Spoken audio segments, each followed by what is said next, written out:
Hi everyone, I'm Megan. I work at the Madisonville branch. I'm also a member of the library's LGBTQ plus outreach committee.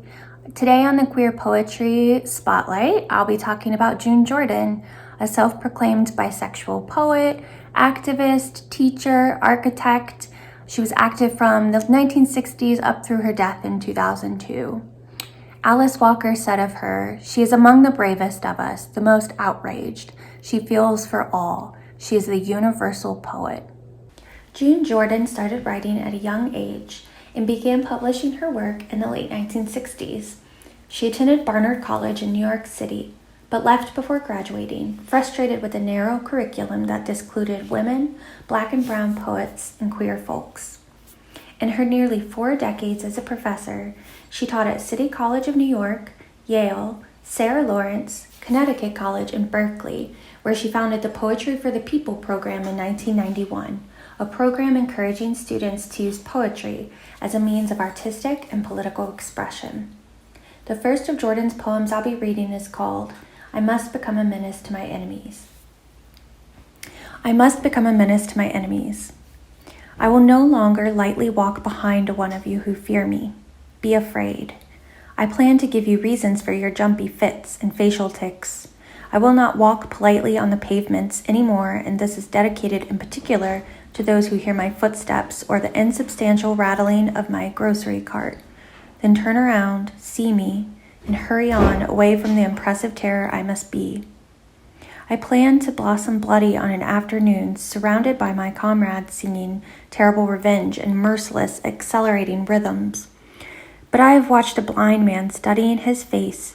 I have set the table in the evening and sat down to eat the news. Regularly I have gone to sleep. There is no one to forgive me. The dead did not give a damn. I live like a lover who drops her dime into the phone just as the subway shakes into the station, wasting her message, canceling the question of her call. Fulminating or forgetful, but late, and always after the fact that could save or condemn me. I must become the action of my fate. Jordan published 28 books during her lifetime, but she was also a librettist, a columnist, and an amateur eco-social architect. The birth of her son and the police shooting of 15-year-old James Powell in 1964 motivated her to design the Skyrise for Harlem, an urban renewal blueprint that wouldn't displace Black communities, but instead lift them up in skyrises above the city and fill Harlem's streets with green and communal spaces. The next year, she sold the plans to Esquire magazine, who removed her name and renamed the article "Instant Slum Clearance," renaming the project in spirit as well. Jordan continued to use writing as a form of activism until her death in 2002, touching upon race, class, war, queerness, and the multitude of injustices she saw in the world. The final poem I'm going to read is called Letter to the Local Police. Letter to the Local Police. Dear Sirs, I have been enjoying the law and order of our community throughout the past 3 months since my wife and I, our 2 cats, and miscellaneous photographs of the 6 grandchildren belonging to our previous neighbors, with whom we were very close, arrived in Saratoga Springs, which is clearly prospering under your custody. Indeed, until yesterday afternoon, and despite my vigilant casting about, I have been unable to discover a single instance of reasons for public-spirited concern, much less complaint. You may easily appreciate, then, how it is that I write to your office at this date with utmost regret for the lamentable circumstances that forced my hand.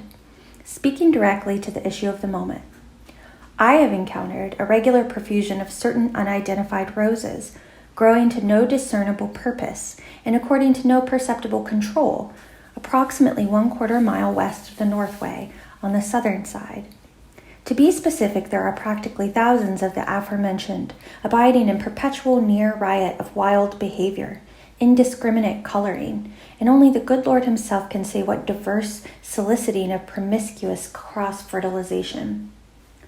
As I say, these roses, no matter what the apparent background, training, tropistic tendencies, age, or color, do not demonstrate the least inclination toward categorization, specified allegiance, resolute preference, consideration of the needs of others, or any other minimal traits of decency. May I point out that I did not assiduously seek out this colony, as it were, and that these certain unidentified roses remain open to viewing even by children, with or without suitable supervision. My wife asks me to append a note as regards the seasonal, but nevertheless seriously licentious phenomenon of honeysuckle under the moon that one may apprehend at the corner of Nelson and Main. However, I have recommended that she undertake direct correspondence with you as regards this, yet another civic disturbance in our midst. I am confident that you will devise and pursue appropriate legal response to the roses in question. If I may aid your efforts in this respect, please do not hesitate to call me into consultation. Respectfully yours.